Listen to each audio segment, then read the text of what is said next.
Hey my lovelies, this is Mutulu here, and today I'm going to be showing you how to make your own rice and peas alternative.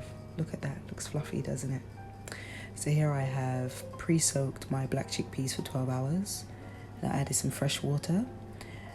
I'm using roughly about 500 grams of black chickpeas. Now you can find black chickpeas online, just do a Google search.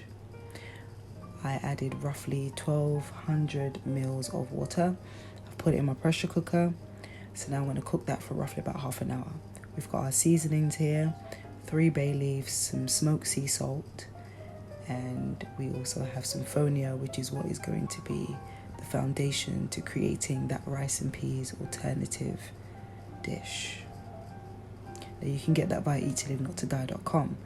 Here I've pre-washed some quinoa, roughly about, I think it was 500 grams. So I've added 500 grams of quinoa to 500 grams of Fonio. Our chickpeas are ready.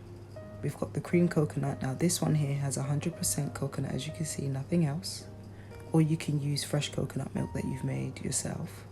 So I'm adding roughly about a 1/4 cup. We've added our seasonings.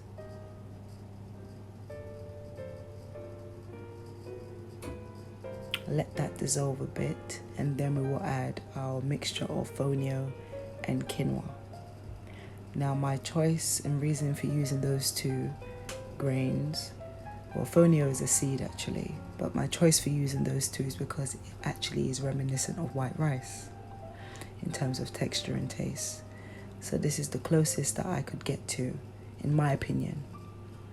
Now you want to make sure that if it looks like this, you want to add some more water, okay?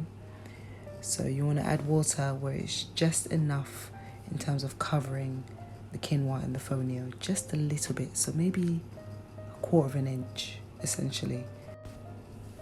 I added roughly about, let's just say 10 stalks of thyme, and you want to let it cook for about half an hour or so. This full recipe, the method and everything, is in our cookbook, Cook with Mutulu. So here I'm showing you that some of it hasn't cooked thoroughly yet. So as you can see, some of the grains are still a bit hard, the quinoa grain in particular. The Fonio is cooked, it's just the quinoa that needs to cook through a bit more. So I wanted to show you that because it's very important, because I see a lot of people cooking quinoa and you can see that it hasn't cooked well, and that can cause indigestion and all kinds of gut issues. So please cook it thoroughly. So if you can see that, you don't need to add much water. You don't need to add water at all. Just cover it, put it on a low heat and let it cook through. All right.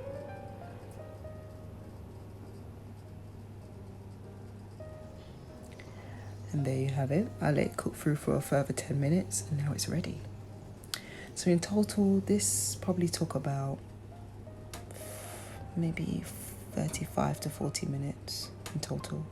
I've paired it with a katsu curry style of oyster mushrooms, and then I also did like a southern fried mushroom with some mango and avocado style guac. The curry is not in the cookbook, but the oyster style, southern fried oyster style mushrooms are in the cookbook. The rice and peas alternative is in the cookbook, Cook with Mutulu too. Now to learn more recipes like this, head to mutulu.co.uk and you can order your copy of Cook with Mutulu there. Take care.